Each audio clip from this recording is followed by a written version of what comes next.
Dobry den. Zdravejte. And welcome back to our little Bulgarian adventure. Yes, rapidly approaching Christmas, and we have the weather you would expect. Yeah. Not as bad as it's been other years, actually. It's been No. milder. We haven't had the usual snow we get at the end of November. And I don't think we've had a frost yet. No, so it's actually quite mild, but it's kind of just grey and overcast. We had a couple of nice sunny days. This week we have, just for a couple of weeks. Yes, it was lovely to see the sun again. And it gave me time to finish off getting the garden ready for winter. Yes, so bar a bit of pruning and a bit of just general tidying up of my rubbish, really. Yeah, the garden's ready. Now, there's a good reason for me producing all this rubbish, and that's the renovation of the family room. You saw us last week getting the old joist out. Well, this is what we've done this week. We've now taken out the old beams, brought in the new beams. They've been cut to length, numbered, so we know which hole each beam corresponds with. The next thing to do is just to do a bit of finagling at the end of the beams to make sure they fit in the holes nice and easily. And then treating the ends of the beams with both an anti-woodworm treatment and a wood preserving treatment so that they don't rot in the holes like the old ones did.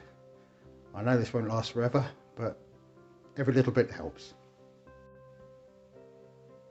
Before we install the beams into the wall, we're treating the ends with anti-woodworm, anti-fungal, anti-insect and anti-damp treatments. We're doing just the ends at the moment so that we can get them installed.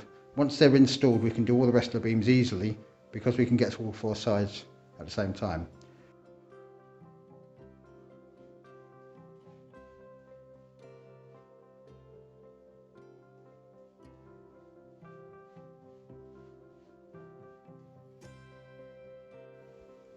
So that's the beams treated on the surfaces that we won't be able to reach once they're in position.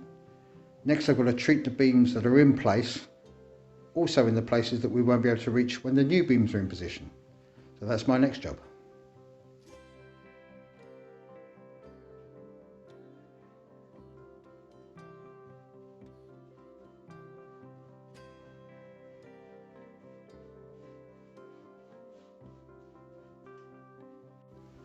So I've now got the beams leant up against the wall, ready to be put in.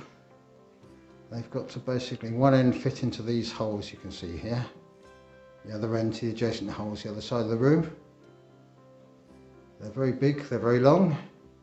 We've cut them to what we think is roughly the right size. All we've got to do now is put them in. So that's the first beam in position. The ends are in the holes at the wall. It took a bit of messing about, fiddling about, wiggling about, cutting bits off, adjusting the length of the beams till we could fit it into both holes and have a sufficient amount going in to keep them supported. They sit across the middle beam, so they're supported in the middle as well. So 1 down, 5 to go.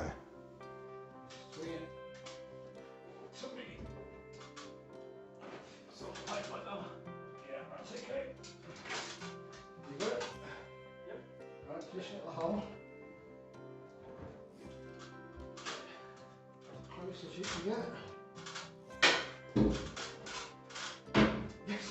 No, that was significantly easier. Carry that over my head. My ears up. Holding in. And there we are. So we've got all the joists up in place into the holes in the wall and on the ledge at the other end. It's now a case of levelling them up and cementing them into place. So that will be my next job, is to level them. I'm going to do the 2 end joists first. We've also decided we're going to put a support joist underneath at both ends of these joists, just because we know that the old joist rotted and we want to give ourselves as much protection and a stable floor as we can get. The plan at the end was to bolt these 2 joists together, but you can see from the straight joist that I just put in and how unstraight the joist that was there was, I can only actually attach it at both ends, then to the central crossover piece. but that should be okay as long as I secure it well at each end. I've fixed these pieces of 2x4 across both ends and the middle of the joists. They've all been clamped into place and screwed so that the tops of the joists are all level. This is so that I can cement into the wall in exactly the right position all the joist ends, and also make sure the middle is correctly secured. That way when I come to put a floor down, I should have a nice even floor. My next job is to cement in the ends of these beams, both sides of the room, let them set, and then we'll be ready to lay the floor. And as per usual, whenever I'm trying to do any work in here, I'll get inspected. This time it's Engelbert. Just give the beam the scratch test. Yep, that works.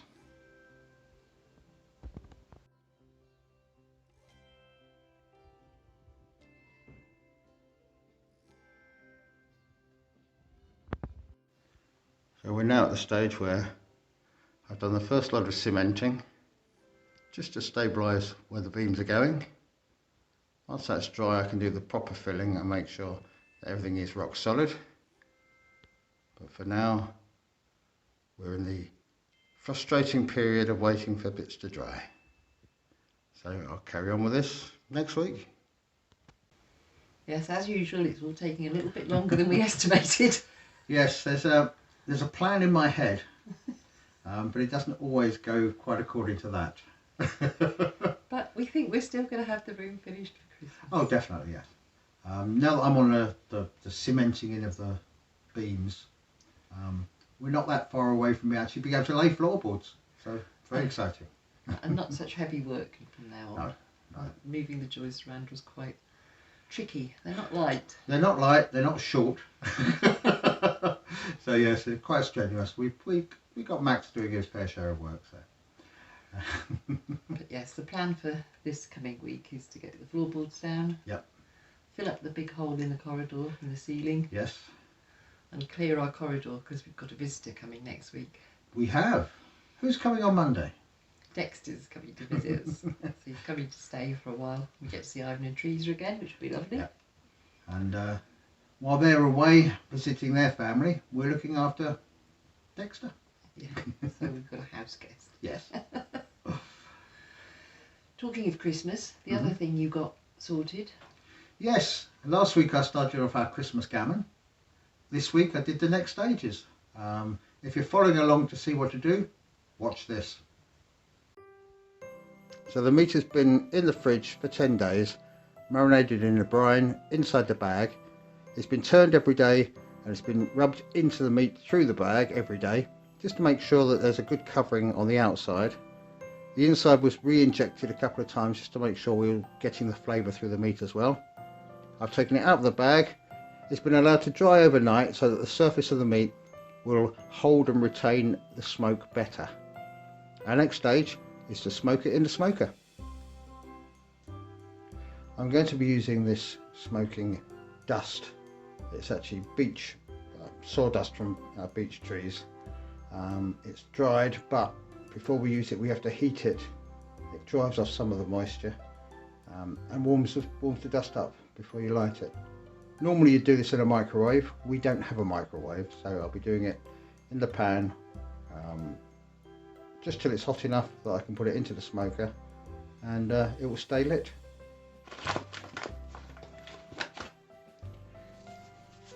I'm now adding plenty of sawdust into the pan, ready to heat it through so that it's ready then to put inside the smoker.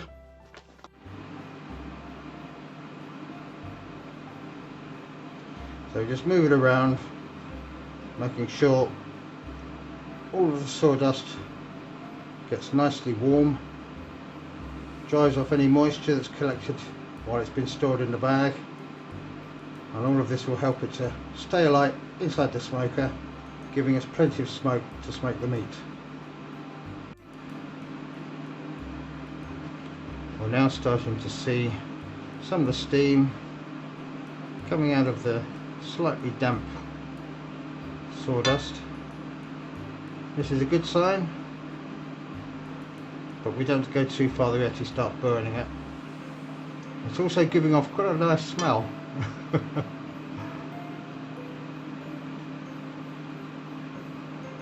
As I mentioned before, normally you do this in a microwave, but we don't have one. There, that should do it. I now need to put the sawdust inside the smoking maize, which I just do with a spoon. Trying to get as much as we can in there. I've got the board underneath to catch any that drop through, but what we're basically trying to do is get a nice amount of the smoking dust all the way around.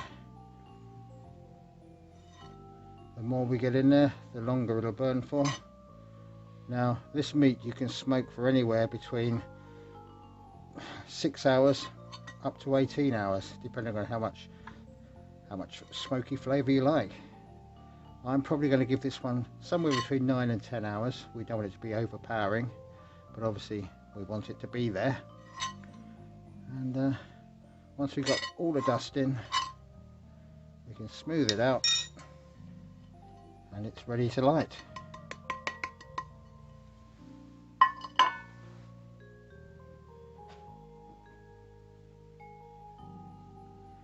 The dust is still warm from being heated up, so there should be no problem at the moment for it staying alight. Now, we are cold smoking, which means you're not applying any heat to the actual meat, just the smoke. The weather today is perfect for cold smoking. It's around about 5 degrees. There's barely any wind and it's dry.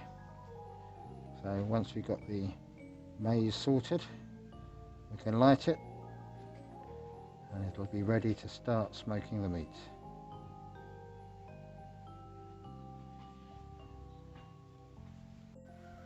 Now, there are various ways of lighting this particular thing. This is my favourite.